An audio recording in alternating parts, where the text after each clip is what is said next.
I stood at the threshold of the store that had once been my destiny, or at least, that's what I had thought, until I discovered the lies and betrayal hidden behind every brick. My parents, whose eyes burned with promises of prosperity, turned out to be prisoners of their own greed, and I was their victim, the one they took turns depriving of what I had believed was mine by right. While most of my friends' families revolved around their parents, in our home, it was my grandmother who held sway. And, to be honest, she had every right to do so. She had built an extravagant tableware shop for our family from scratch, turning it into a thriving business that, thanks to her perseverance, made us fairly wealthy. She had always valued beautiful things, my father would say, adding that whenever customers praised our shop's collection, her invisible but powerful touch was always felt.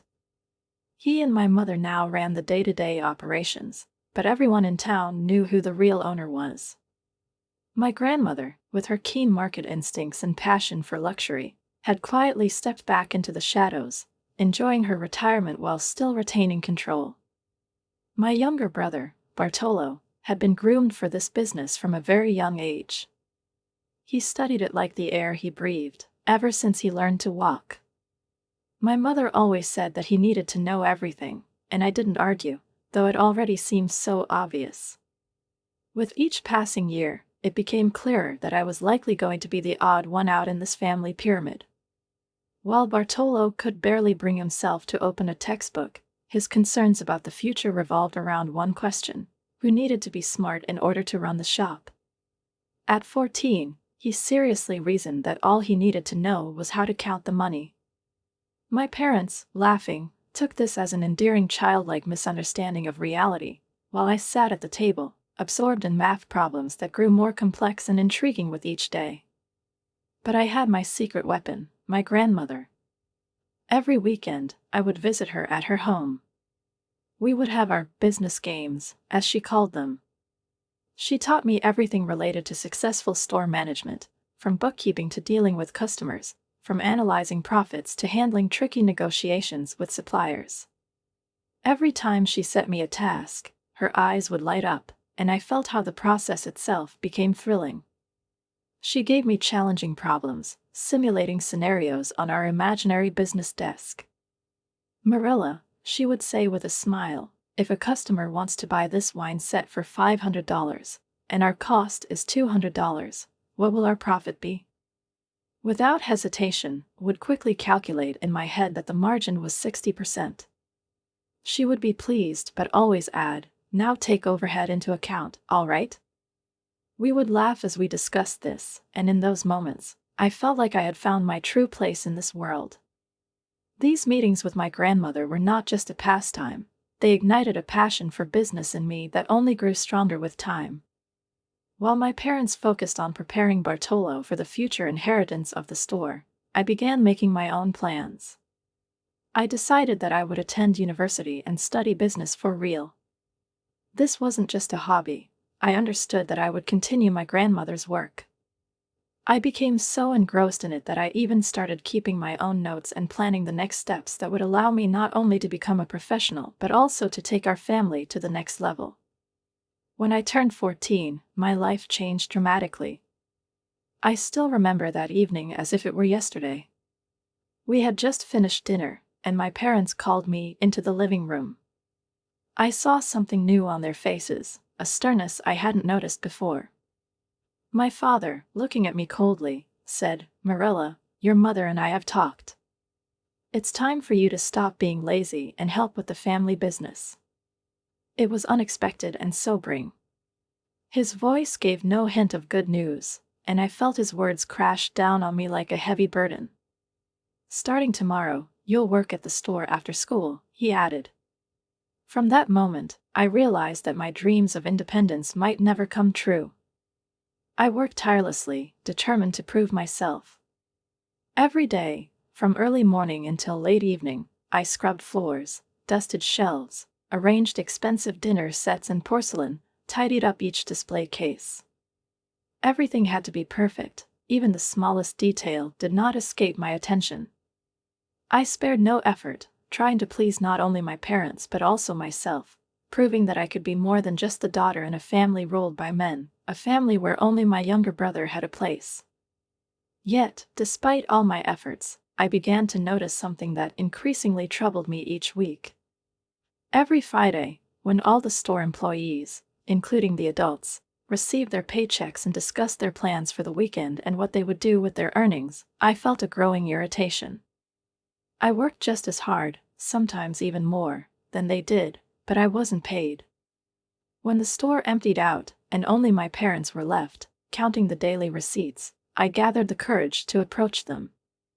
My words got caught in my throat, and I was nervous, but I still decided to speak. Mom, Dad, But they didn't let me finish. My father sharply raised his gaze from the cash books, and his face became even more rigid. My mother's lips pressed into a thin line. "Do you have any idea how much we spend on you?" my father said with a smirk that showed no trace of understanding. "Food, clothes, a roof over your head. Do you think all of that is free?" I felt my heart stop. His words were like heavy stones thrown into my soul.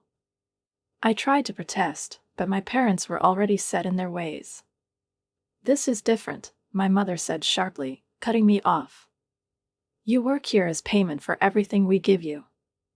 Many children would be grateful for such a deal. It wasn't just an insult, it was an attack on my dignity.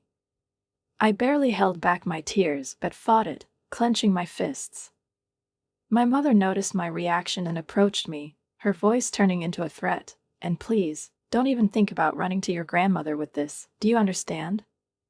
This is our business, and we have the right to manage it as we see fit. If I find out you've complained to her, you'll be in serious trouble." I knew that arguing with them was useless. All I could do was remain silent and keep doing my work without receiving a single penny. For 2 long years, I watched as the other employees collected their paychecks while I was left empty-handed, with sore feet and blisters on my hands, but I said nothing. I stayed silent because there was no other way. But as my 16th birthday approached, I made a decision that changed everything. The day after my birthday, I walked into my parents' office with my head held high and an unwavering determination in my eyes. "I'm not working here anymore," I stated firmly, feeling the nerves tighten in my chest, but my voice didn't falter. My father looked up from his papers, his face twisted in surprise. "What did you just say?" he asked, bewildered. I repeated that I was leaving. "I need my own money," I said. "And since you're not paying me, I found a job at the corner cafe. They're hiring part-time after school." My parents exchanged anxious glances, and although their faces showed irritation, my mother seemed to recover quickly. Her eyes narrowed, and she slowly said, "Fine, but on one condition. You'll tell your grandmother that you're still working here. She doesn't need to know that you've left." I felt my strength draining away. It was like the final blow in the back. But I couldn't give in to their manipulations. I didn't respond, just nodded, and left the office. As I stepped out of the office, I felt the heavy weight lift from my shoulders. For the first time since I turned 14, I had taken control of my life. It was an amazing feeling, the feeling of freedom. My first day at the corner cafe marked the beginning of a new life. Here, I felt respect and value for the first time. The manager, Sarah, was nothing like my parents. She was kind, patient, and truly appreciated hard work. Every Friday evening, when I received my paycheck, I couldn't believe it. This wasn't just money that was rightfully mine or a reward for silent obedience. This was money I had earned, money I had worked for myself. And that feeling was indescribably wonderful. I loved everything about my new job, the smell of fresh coffee, the regular customers who already knew my name, and especially my colleagues, who didn't see me as part of the lower hierarchy. They treated me as an equal, with respect and tolerance, unlike how I was seen at home. Everything in the cafe was new and exciting, from the smiles of the staff to the way my days grew brighter, filled with real money and little joys. The best part was that I could finally afford things without begging my parents, without feeling dependent on their will. My first paycheck went toward a new phone. Nothing special, but for me, it was an important step. The phone became my personal symbol of independence, a reminder that I was no longer dependent on their mercy. With my second paycheck, I bought myself a few new things, new jeans and a cozy sweater. But the most pleasant thing was that I started buying gifts for my grandmother. One week, it was her favorite chocolates, and the next, a beautiful scarf I had noticed in the window of a shopping mall. Every time I brought her something small, her eyes would light up with happiness, and I felt that I could finally do something nice for the person who had always supported me. "Oh, darling, you shouldn't spend your paycheck on me," she would say, politely refusing with a warm smile. But I knew she adored any little gifts, and this gesture, though modest, meant much more to her than I could have imagined. In those moments, I felt lightness in my heart, but at the same time, a heavy conscience gnawed at me. Lying to my grandmother about still working at the family store became difficult, but I kept coming up with stories about how the displays were changing or how I had helped customers. "You have such a sharp eye for presentation," she would exclaim. The pride in her voice made me feel even more regretful, but I reminded myself that this lie protected my newfound freedom. As I tried to balance work and study, my final year of school became a turning point. My grades remained flawless, and my teachers, noticing my success, began advising me to apply to the best universities in the country: Harvard, Yale, Stanford. "With your academic achievements, Marilla, you can get into any school," my career counselor said. I smiled, but deep down, I knew that neither my parents nor I were ready for such steps. I knew they wouldn't spend a penny on my education. They had made that clear long ago. And although my grandmother would probably have helped if I asked, I couldn't bring myself to turn to her. After so many years of depending on my family, I longed for independence. I decided that I would forge my own path.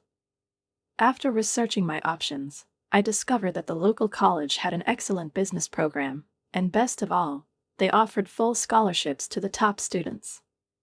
I spent weeks carefully preparing my application. When the acceptance letter and scholarship offer arrived, I felt like I had won the lottery. This was my future, one that I had created for myself. On the morning before graduation, my grandmother came to me with an amazing gift: a new laptop. "For the future businesswoman," she said, hugging me tightly. I looked at the gift, and at that moment, I realized that all the effort, all the years of hard work, and all the tough moments had been worth it. She believed in me like no one else. That evening, during the graduation dinner, only my parents and brother were sitting at the table. I decided it was time to share the good news. With excitement, but confidence in my voice, I announced that I had been accepted to the City College's business program. "Full scholarship," I added, trying to make my voice sound casual. The silence that followed my announcement was broken by the cold smile of my father. "Well, that's certainly convenient," he said, exchanging a glance with my mother. "At least we won't have to worry about paying for your education," she added, wiping her mouth with a napkin. I was sure they said this with a hint of sarcasm, but as always, I remained silent. And although their words seemed like confirmation of their perpetual control, inside, I felt like a winner. I was ready for life, for my future. Then my father continued, "Now that you're an adult and have finished school, we need to discuss your living situation." I paused, not understanding what he meant, but soon it became clear. "What do you mean?" I asked, unable to hide my surprise. My mouth went dry from the shock. "Starting today, you'll have to pay rent if you want to continue living here," he said, without the slightest hint of a joke. I laughed, thinking it was some strange joke, but seeing their serious faces, my laughter caught in my throat. "You can't be serious," I said, looking at both of my parents in turn. "I'm your daughter." Grandma returned, and with her came the comforting thought that now I had someone who could understand and support me. We had always been especially close. She was the one person who never set conditions, never built barriers between herself and me. She always said that love doesn't require answers, it just exists. And now, after 3 weeks, I stood before her as if she were the light in this endless, dark corridor of my life. When I called her, her voice, slightly lifted in surprise, was as warm as ever. "Marilla, darling, are you worried about me?" "I just got back, everything will be fine," she said, not understanding what was weighing on my heart. And suddenly, feeling how hard it was for me to speak, I told her everything, about my parents, about the expulsion, about sleepless nights at Jenny's house. She was silent for a long time, and I felt that the silence wasn't empty but full of emotion. Finally, she spoke. "My dear, you're strong. You've already proven it just by getting through this time. And don't worry, I'll always be here. You know where my home is. But before making any decisions, let's talk." Grandma didn't ask me silly questions, didn't try to comfort me in a simplistic way like everyone else did. She just accepted me as I was, with all the confusion in my head and the burden of pain that seemed impossible to shed. The next morning, I went to see her. She greeted me as she always did, with a cup of hot tea and a serene smile that never left her, even in the most difficult moments of life. I told her how hard the past weeks had been, how I had tried to forget, how I had tried to come to terms with this changed world, but couldn't. She listened, and I felt that with each passing moment, with each word, a part of my exhaustion was lifted. It was as if with every move, she was returning to me the confidence I had lost. "You know, Marilla, sometimes in life, you have to make choices," Grandma said, placing the cup on the table. "You've always been a smart girl. If you want to move forward, to be independent, then start by taking the first step for yourself. Don't regret what you've lost. Accept it as an opportunity." I looked at her, and something tugged at my chest. These words, though simple, were genuine. And now, standing before my grandmother, I looked at her as if she were the guiding star, the one who had remained silent all this time but had nonetheless pointed the way. She didn't tell me what to do. She didn't say everything would be fine. She only reminded me of who I was, and that was enough for me to understand. Now was not the time for tears. It was time to move forward. My heart sank when I saw the stack of documents Grandma had brought with her. On each page were pay slips, neatly printed but with such grim and merciless content that I felt as though these numbers were tearing my soul apart. Grandma sat across from me, her gaze stern but filled with concern. She didn't say a word, just unfolded one of the sheets and pointed at the figures. "According to these calculations, you should have been getting paid since you were 14, Marilla. But you never saw a penny of that income. And all this time, while you were working, your parents kept telling you that you owed them for your living expenses, food, everything. Do you have any idea how much money they've been taking from your work?" I sat there, stunned, unable to tear my gaze away from those numbers. I couldn't believe what I was seeing. Having worked since I was 14, I had never doubted that my labor was being valued, even if not always in money, at least in their care for me. They always told me I should be grateful for their help, for everything they'd done for me. But now, before me were these calculations that left no room for doubt. "Marilla, you have no idea what happened to this money. How many years you had to work, and they just took your earnings as if you were their personal slave. Didn't you suspect something was wrong?" I couldn't speak. The words got stuck in my throat, and the tears I had been holding back for weeks now started to flow freely down my cheeks. How could I have been so blind? How could I not have noticed that I was being used? It was so humiliating, so painful. My own parents had stolen my life, and I had thought all this time that they cared for me. How didn't you notice this sooner, Marilla? Grandma leaned toward me and hugged me, letting me feel her support. I sobbed in her embrace, unable to stop. It was terrible, both the realization that my life had been manipulated and the fact that my parents were willing to go to such extremes to maintain control over me. But Grandma wasn't just a quiet listener, she was a fighter. She wasn't about to sit idly by when the truth was at stake. She looked at me, and in her eyes, I read determination. "You're not alone, Marilla. I will always be here for you. But you need to be prepared for the fact that you'll have to fight for your truth. Don't let them manipulate you or destroy your life. You're strong. And you need to realize that.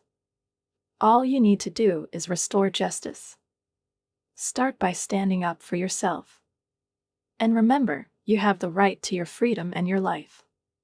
Her words became the anchor that pulled me out of the swamp of confusion and pain. I sighed, wiped away my tears, and straightened up. In that moment, I realized that I couldn't let them win. I couldn't let them destroy me the way they had destroyed everything I once considered my home. My heart, though still broken, was beginning to come together as a whole. I had a choice. And I had to make it. I raised my eyes to Grandma and nodded. I was ready.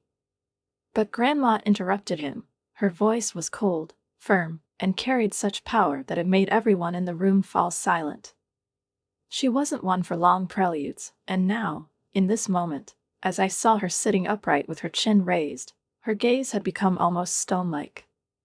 She repeated, "Do you know what we found during the audit?"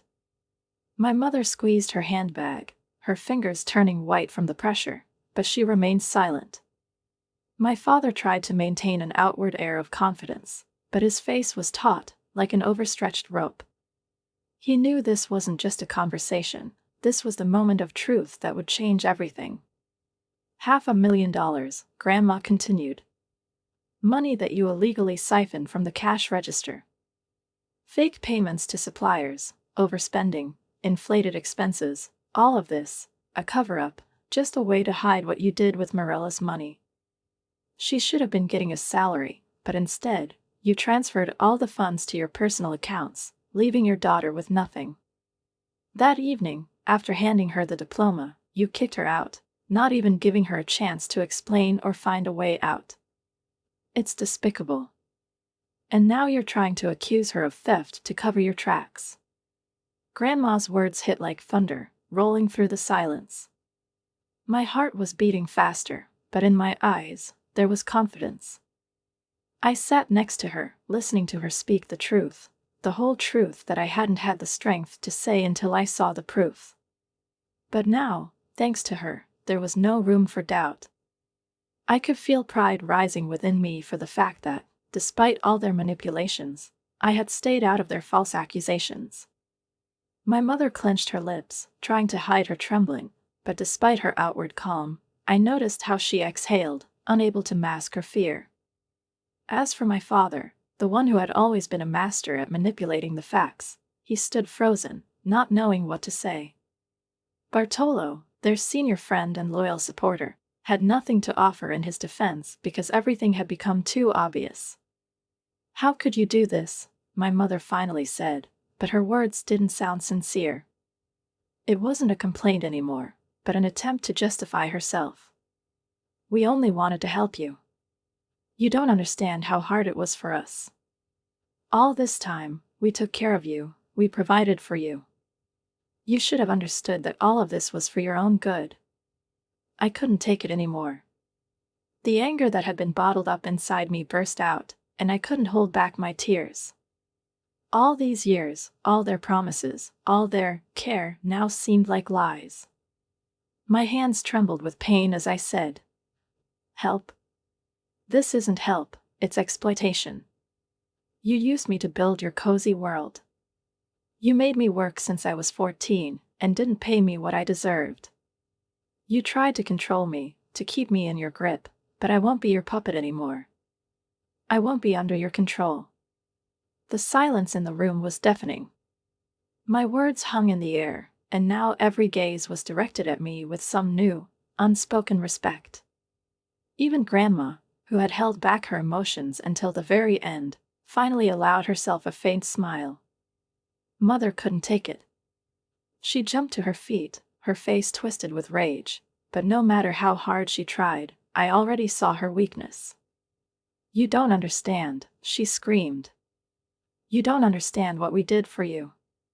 You never appreciated everything we did for you." But Grandma raised her hand again, and in that gesture, there was so much authority that Mother fell silent as if struck. "This is not your business, Margarita. All this time, you said you did it for your daughter, but in reality, you exploited her. And now, it's time to answer for everything." In that moment, I realized that everything was changing. Grandma had created a space where I could speak, where I was heard, where the truth finally found its power. A strong and merciless truth that had been hidden from me for so long. And in this space, I wasn't alone. I was part of something greater, something that not only protected me but gave me the opportunity to defend my honor. Marilla sat at the table, her head spinning with Grandma's words, and in this space, full of antique items and sparkling crystal lamps, everything that was happening felt both clear and distant, like a stormy sky. She gritted her teeth, feeling the cold seep into her bones. But now, she was not alone. Grandma, the master of this game, had said that everything was changing, and it was true. She saw how her parents, who only days before had felt like the supreme rulers of their fate, now tried to stand up, heads lowered, to leave the room. Grandma's voice, firm and resolute, sounded like a sentence, and no one dared to object. My mother, who had always seemed like an iron lady, was now crying, desperately reaching out to Grandma, asking her to settle everything peacefully, as if it were just a minor misunderstanding. But Grandma was unyielding. "You, Margarita, thought that everything could always be bought. But money isn't everything. Honor, dignity, and hard work, that's what truly matters. You've taken not only my money but my faith in you. You can cry, you can make excuses, but it won't change what I saw with my own eyes," Grandma said, as my mother, unable to find the words, fell into despair. My father, who had tried to maintain some semblance of strength, stood there with a pale face. He had been sure that everything was under control, that they could negotiate and find a way out. But now he realized that Grandma had played her final trump card. His own guilt was too overwhelming to expect an easy solution. "It can't be," he whispered when he understood that this wasn't just a conversation but an inevitability he had built over the years. Grandma raised her hand, and the gesture immediately silenced everyone. As if in response to his shout, "We don't have that kind of money," she sharply replied. "If you don't have that kind of money, then you'll have to sell everything you have. Sell your cars, your sleazy country house, everything. And if that's not enough, you'll take loans for the rest." Everything sounded harsh and irreversible. Marilla felt a sense of relief, but at the same time, it was hard for her to look at her parents, who seemed unprepared to pay the price for their actions. The same house she had been kicked out of was now mortgaged, and that couldn't help but please her. Now, she was the master of her future, not the prisoner of her past. Grandma didn't waste time on unnecessary words.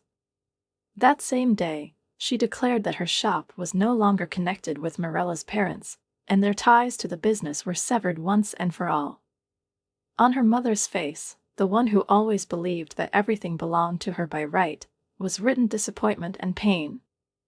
As she took her handbag, her hands trembled, and her gaze seemed lost. It was the end of an era. Later, at dinner, Grandma confirmed the decision she had just announced. Marilla was surprised to realize that everything that was happening wasn't a coincidence. She was part of something bigger, something that would ultimately strengthen not only her position but also give her a chance to develop the business she had always loved. Grandma told her, "I've appointed Mark Davidson as the temporary manager. He's experienced and reliable. But remember, this is temporary. And when you graduate, this business will be yours." Grandma's words sank into her heart. She hadn't expected everything to be so quick and decisive. But she knew that this step wasn't just a gesture toward her future but also proof that her work, honesty, and respect for values would always matter more than fleeting favors from fate. And as Grandma reached across the table and squeezed her hand, Marilla felt her life changing in that moment, and she accepted this choice with pride. A week later, it became official. The whole family gathered in the lawyer's office. Grandma signed the documents, officially stripping Morella's parents of any rights to the shop. Their place in the business was taken by someone who deserved it, Morella. She wasn't there just by inheritance. This was her achievement, earned through honest work and the willingness to do what they couldn't do themselves, build an honest and fair business. This was her time. Grandma didn't forget about Bartolo either. Although she was firm in her decisions, she knew that his fate shouldn't suffer because of his parents' actions. He would get his share, free from responsibility for their mistakes. Grandma firmly squeezed Morella's hand, as if assuring her that everything was fine now. Bartolo and I grew closer, despite the storm that had passed through our family. Unexpectedly, without the toxic influence of our parents, who had always tried to set us against each other, we found our way. We began to truly understand each other, sharing things that we had previously hidden behind masks of pride and worry. He would sometimes come to my dorm room, and we'd talk about everything, his struggles in adapting to the new reality, his plans for the future now that his foundation, this cozy anchor, no longer existed. We discussed his anger toward our parents for throwing us out on the street, forgetting their responsibilities. In those moments, I saw in him not the boy I once knew, but a man who had finally realized everything hidden behind the facade of their deception. "I'm sorry I was so arrogant," he told me one day. "I didn't see how badly they treated you. I didn't realize it until I saw everything now, in this new light." These words were like a revelation, and I felt something stir in his soul. Like me, he was now searching for answers in a world where there were no easy solutions. As for our parents, I hadn't spoken to them since that day at Grandma's house. With each passing day, their attempts to reach me became more desperate. Letters with congratulations, messages on holidays, attempts at reconciliation, all of it remained unopened. Thoughts of them had become part of the past, like bridges once burned, now beyond repair. I had learned to let go. Meanwhile, Grandma became not just a source of wisdom, but also a true pillar of support for me. She often visited me at college, bringing coffee from Corner Cafe, which she had grown fond of after hearing my story. With every visit, I felt my professional path growing, but also my personal confidence. We sat in the campus courtyard, discussing my classes and my plans for the future, which were gradually becoming clearer. And always, at every step, she taught me everything she knew about business. But now, the lessons were different. They were not just reflections on how to deal with clients or how to organize work. She taught me something far more important: how to live and how to do business with an honesty that couldn't be bought. "Do you know what's most valuable in business?" she asked me recently, her voice carrying the depth of the knowledge she had gathered over decades. I looked at her, gazing into her eyes, which held hundreds of stories, and answered, "Honesty." She nodded, as though this simple truth, which she had lived by, was the highest reward. Without honesty, there is nothing. You can make money, but if you lose your soul, nothing else matters.